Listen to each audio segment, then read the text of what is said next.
Hi, everybody. My name is Roy Hasson. Sorry I couldn't be there in person. I was actually very excited to be there. Booked my flight, and then my wife got COVID, and I'm not far from probably getting it as well. So I figured I spare you from that misery and stay home. And I'm glad I got the opportunity to actually present remotely. So my session today is really about how to build a CDC solution using Iceberg.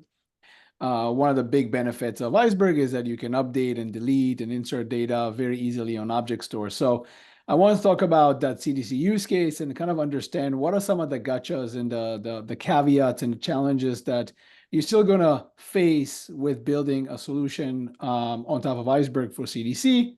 And what are some of the things that Iceberg gives you to overcome these things, and maybe some room for improvements that we can all work towards getting there.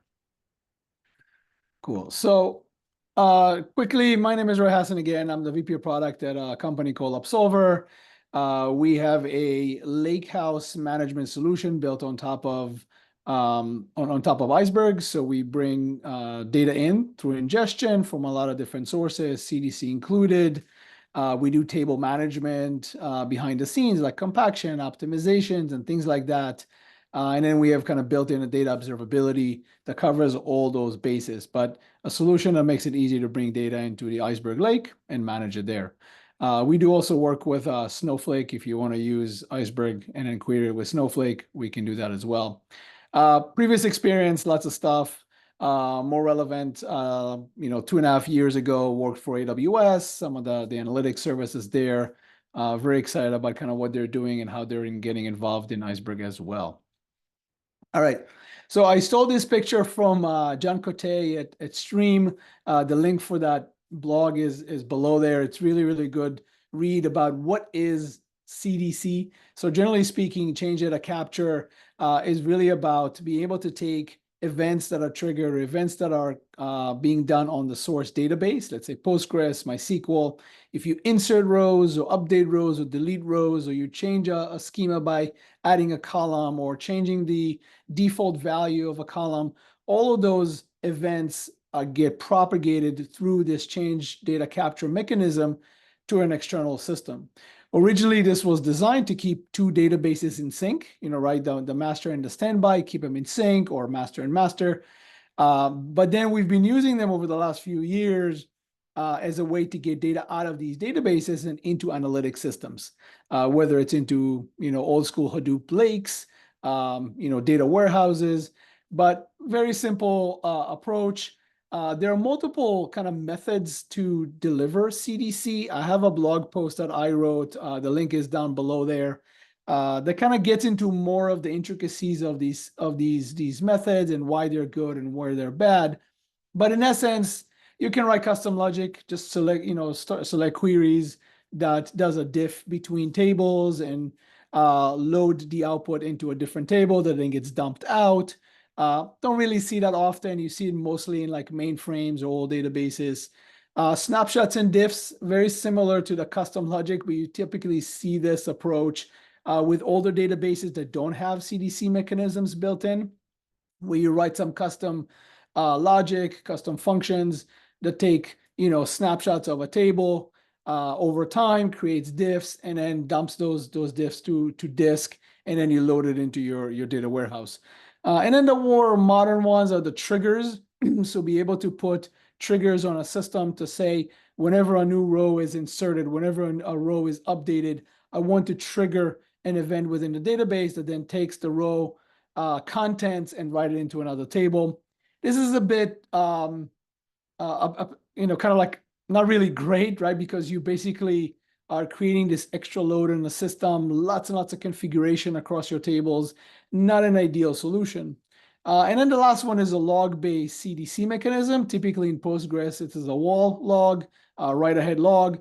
MySQL does it a little bit differently. Oracle does it slightly different with the log miner. But in essence, they're just taking all of those changes to database to tables and are writing them into a log. And then some client connects to that system and read that log, right? And there's the sequence numbers and timestamps, so where you left off in case you fail and you have to reconnect. But that's kind of the ideal way to do it. Databases have really good mechanisms of just writing to this log in a very fast way with not a lot of system overhead. So most of pretty much all the conversation I'm going to talk about today is really around log-based CDC and kind of how that's used. So that's at a high level what CDC is. The links are below. I also share the slide so we can share it with the rest of the folks here. Okay, so at a super high level, one thing to keep in mind, especially when we're doing CDC into the lake or even into a target warehouse like Snowflake or Lakehouse or something similar, is that change data capture is a continuous process.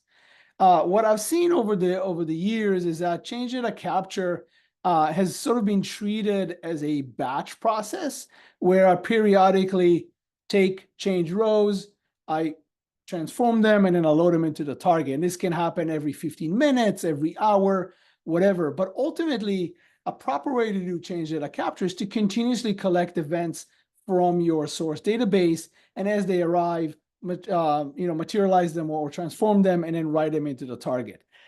So I'm kind of going to use that concept in the rest of this talk, basically assuming you understand that CDC is a continuous process rather than a batch process. There's pros and cons. I still see a lot of people doing batch CDC. It's easier, but you don't really get the freshest data. You don't get everything that you kind of like, the changes are not synchronized in real time, which is less than ideal. If it's for BI, less of a problem. But as you start doing more AI and machine learning with it, you really want to get closer and closer to near real time. And there's different tools to do it, different ways to go about it. But I'm just going to talk about it from the context of Iceberg. So at a high level, Iceberg really enables this concept that I call shared storage for all of your data. And this is kind of there's a bigger picture around this, so that represents kind of the Lakehouse architecture. But in essence, we have a lot of different tools that are writing and reading data through Iceberg into Parquet file formats that stores our data, and then that's stored in Cloud Object Store through different evolutions, whether it's the bronze raw layer where you store maybe the raw events coming from a database without merging them. And then there's a silver layer where you take those raw events and you then merge them together, kind of delete the deleted rows, update the updated rows, etc. And then there's the gold layer where you kind of materialize that to meet kind of business needs, whether it's an aggregation or other type of materialization. So the whole idea of Iceberg and CDC really comes into this shared storage, and then everybody has access to the same data without having to replicate it and copy it and things like that. So why is Iceberg ideal for CDC? I think most of you probably already know this, but I think Iceberg is that table format that we've all been waiting for to make our life a lot easier when it comes to updating individual rows in an object store. Beforehand, you can do it, but you have to read the file, update the file, delete the one on the object store in S3, for example, and then write a new file. And that was very heavy, very hard to do. Just required a lot of custom code and custom management, which just wasn't ideal. I written many of those and fixed other people's code around that. It's just not fun to do. And then, of course, you get these asset transactions that make it a lot easier for you to kind of provide guarantees around these rights. There's built-in schema evolution, partition evolution, and there's, of course, storage optimization, right? When we talk about CDC, especially in continuous or near real time, you end up with a lot of small files where you need to constantly compact them and optimize them to get the best performance when you're querying it. So if we wanted to create an Iceberg table where we're going to load these CDC events, let's just simply run, a Spark SQL. There are many ways to do this. Just example in Spark, we're going to use SQL create table as create table. We give it a, database product prod, and then customer as a table name. Couple columns, not a big deal, and then using Iceberg. So it's a very simple table. And then once we do that, we want to create a connection to the source. In this particular case, I'm not assuming a particular CDC client is in place. I'm assuming that you're probably doing something, let's say Debezium for CDC as a CDC client, reading from a, let's say, Postgres database and writing those events into Kafka. So in this case, I'm just connecting to the Kafka. I'm listening to the topic customer events. And I'm saying start from the latest event and start loading those records or those events into my event stream data frame. So the first thing that I want to talk about is schema evolution. So the challenge with schema evolution at a high level, databases, typically the Oracle and SQL Server and Postgres, their type systems are far richer than what you get even in a warehouse, let alone in a lake on top of Iceberg and Parquet. And I saw Steve's presentation, we're talking about a bunch of data types and mapping between them. Iceberg has good support for the primitives, but there's also a lot of these extraneous sort of types that maybe Oracle adds, a Postgres add that you started to use because it was optimal for something specific you want to do. But now when you move to the lake, let's say with Iceberg, you don't have those. So what do you do, right?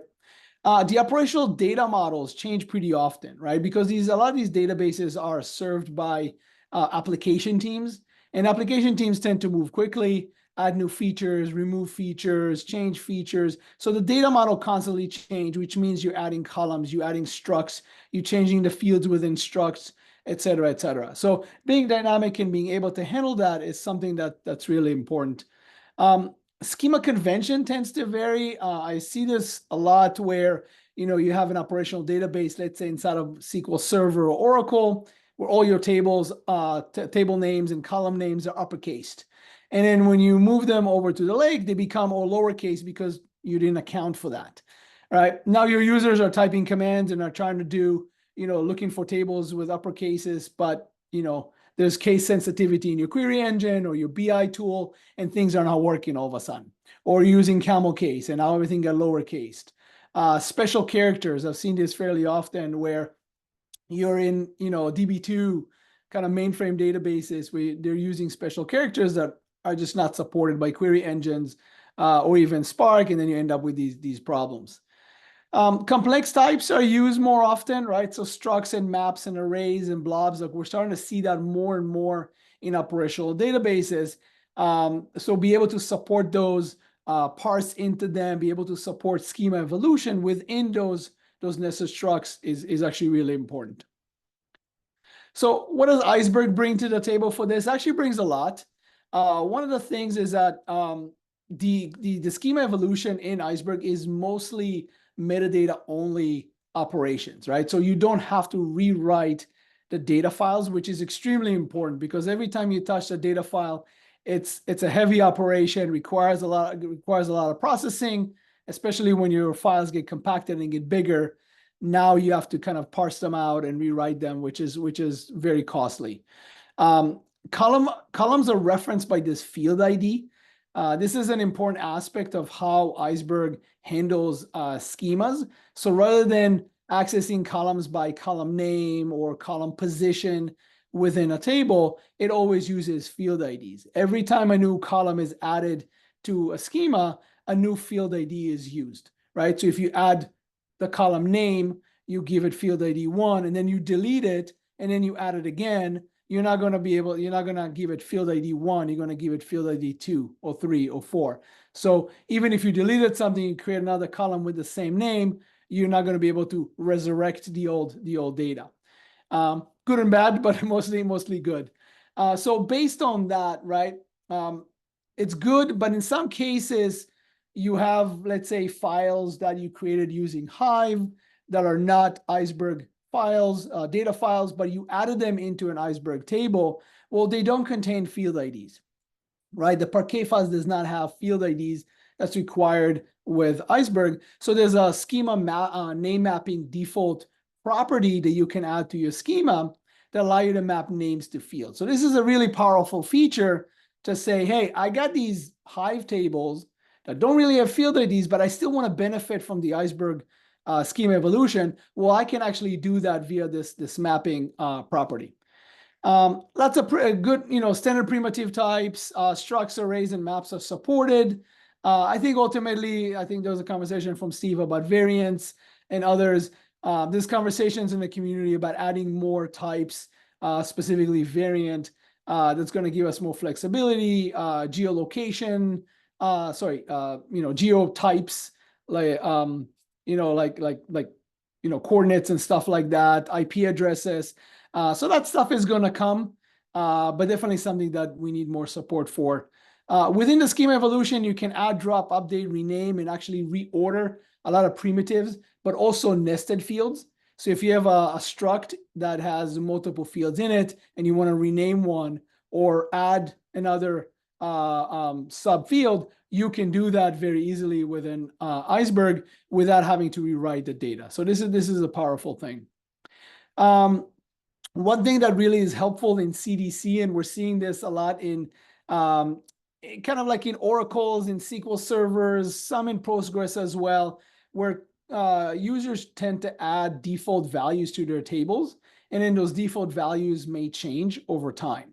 Not a lot of CDC solutions on the market today support propagating default values. Absolver does, but others as well, but not a lot of them.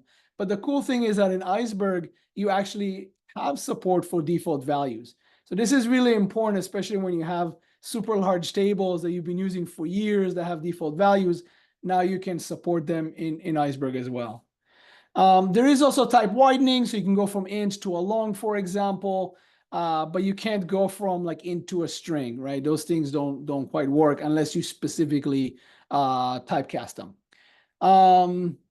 And then data types are typically dictated by the file type. The file format. So if you're using Parquet, there's certain types it supports. If you're using Avro, it supports the same ones, maybe some additional ones. As in more more file types are supported in the future, you'll be able to support different types. For example, if you need to add geolocation information, IP addresses, things like that, maybe there's other file types in the future that are more efficient for storing that kind of information, and then they'll expose those types as well. So what does Iceberg not solve for schema evolution?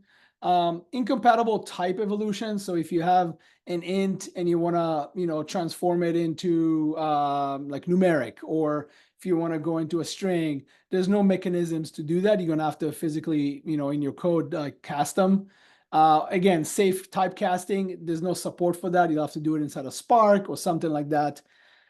Refreshing the name mapping. So I told you about the name mapping property. It's a static property. So if you need to do schema evolution, well, now you have to manually go into your table properties and update that mapping field with the new schema that you're evolving to. So it's a process. It's something that you need to track and you need to be able to update as your schema evolve. Not ideal. So it'll be nice if that kind of functionality becomes available. And then promoting nested fields to top level fields, that's not supported either. But if you have like a customer struct, for example, customer.name, and you want to promote that .name to be a top level column, you can't do that today.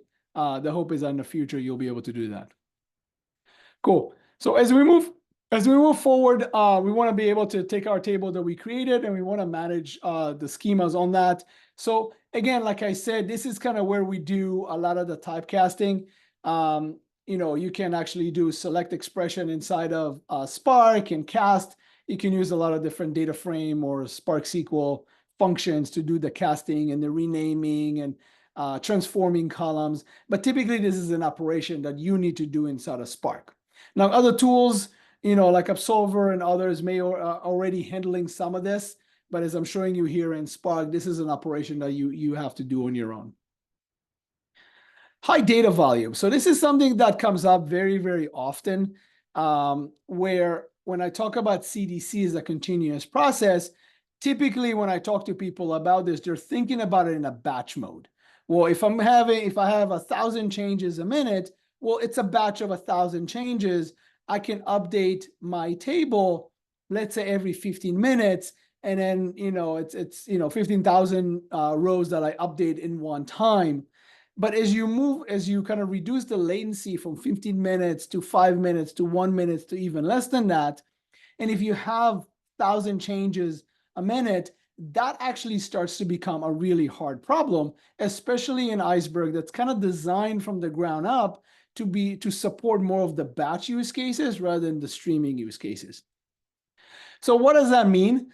Every commit that gets basically creates a new snapshot. So if you have, I don't know, 10 rows that you want to write, some inserts, some updates, some deletes, that creates a new snapshot, and that creates new metadata, that creates new data files.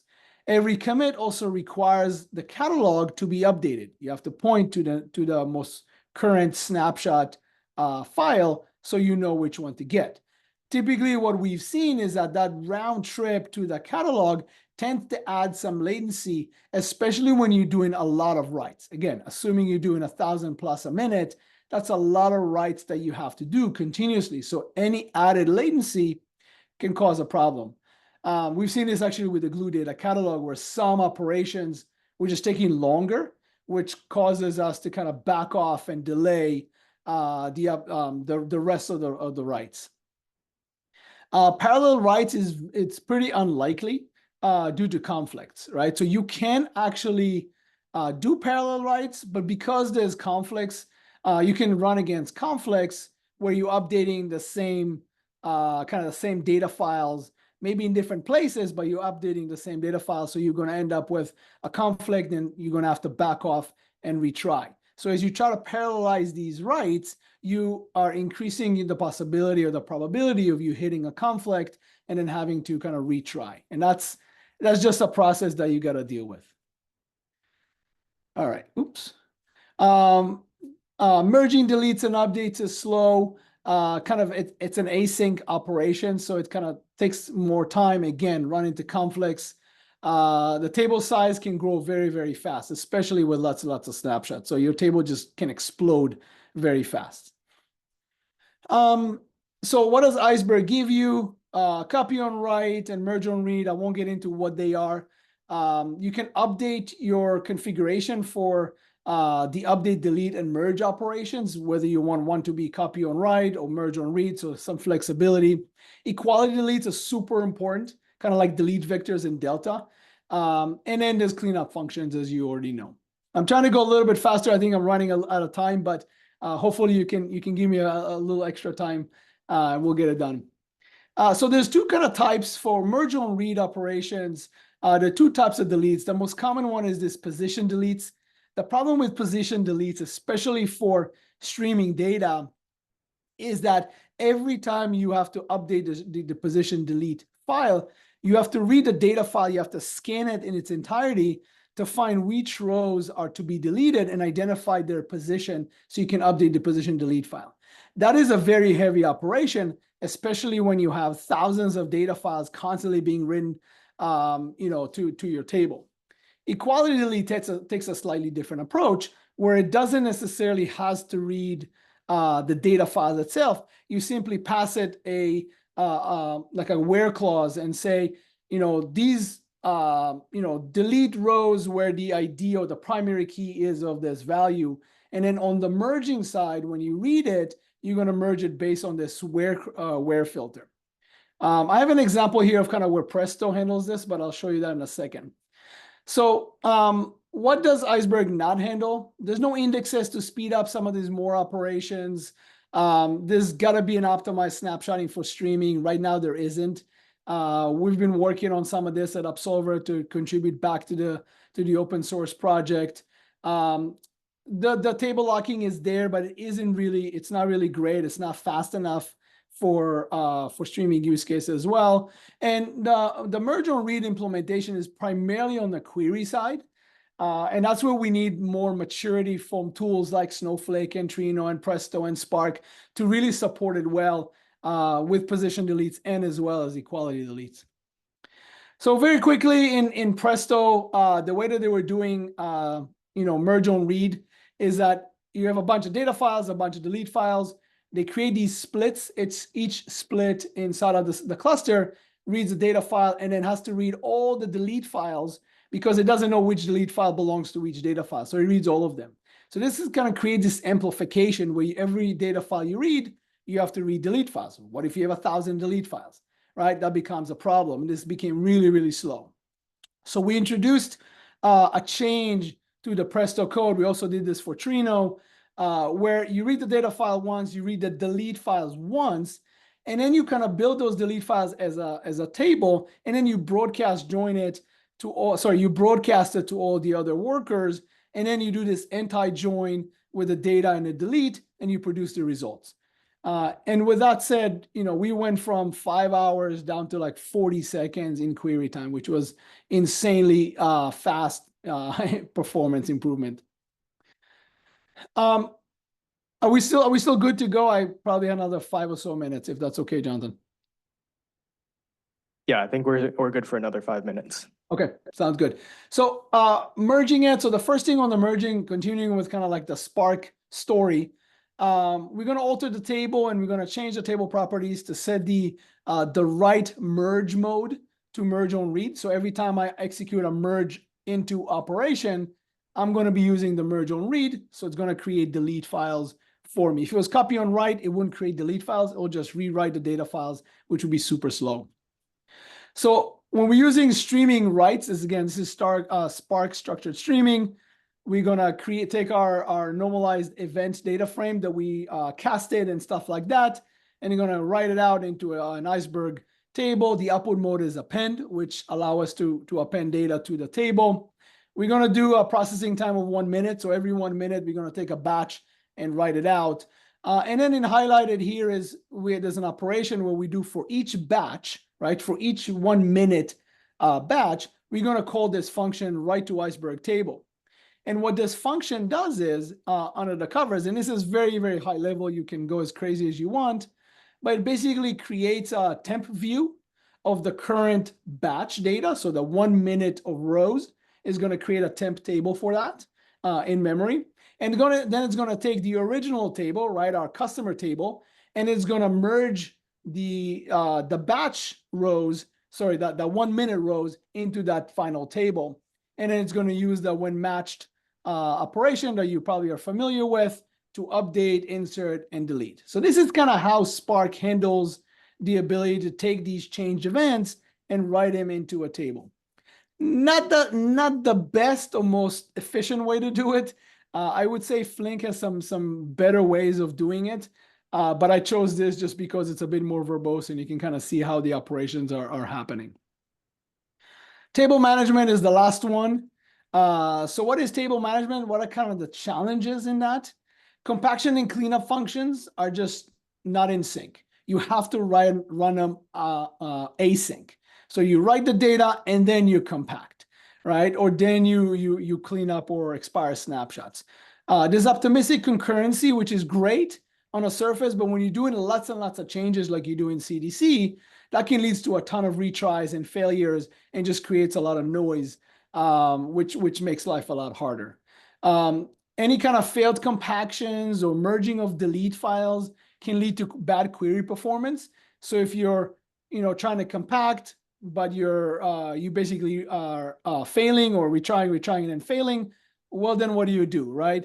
That kicks an error to the user. You then have to do some kind of offline process to go compact, and that's just a lot of extra work. And in the process, your users are not getting the good performance when they're running queries. So scheduling all this stuff is just hard. Like you can do can run these functions in Spark or in Trino, whatever, but getting them scheduled, getting them to be synchronized to make sure that they're doing their job and giving you good performance is actually really hard to do at production scale. So again, what does Iceberg give you? It gives you all the functionality, right? You get all the functions and the capabilities to rewrite the data files like compaction, metadata files, expire snapshots, do all that stuff. But ultimately, it's not really automated. And the last part is that Iceberg doesn't give you. I should have included here. It doesn't automate the stuff for you. It kind of give you the functions and say, good luck. Merge on read is still left to the query engines to implement. So there's a certain definition of how data files and delete files are handled, but query engines have to do it the right way. And as I showed you in the Presto example, the initial implementation was really, really naive and resulted in horrible performance until we came back and we fixed it. The same thing for Trino. So more work has to be done. Fingers crossed with Snowflake, it's going to be a lot better once they come up with the full solution there. But again, this is a process that's going to take some time. Okay, and then come on wrapping it up. Basically, remember, CDC is not as simple as you think to build on your own. Yes, Iceberg support updates and deletes and those kind of things, and there's lots of features to do it. But in a batch world where you're doing that every 15 minutes, 30 minutes, an hour, it's okay. It can work. But as you reduce that latency and you go down to the minute interval, you really need a new solution, right? Absolver is a great solution for that. I would say that Flink is doing a good job with that as well. Spark is slowly getting there. But anyway, that's kind of my talk for today. Thank you for your time. If you're interested, try us out at Absolver. Connect with me on LinkedIn. We'd love to chat more. And that's it. Thank you so much for your time. I appreciate it.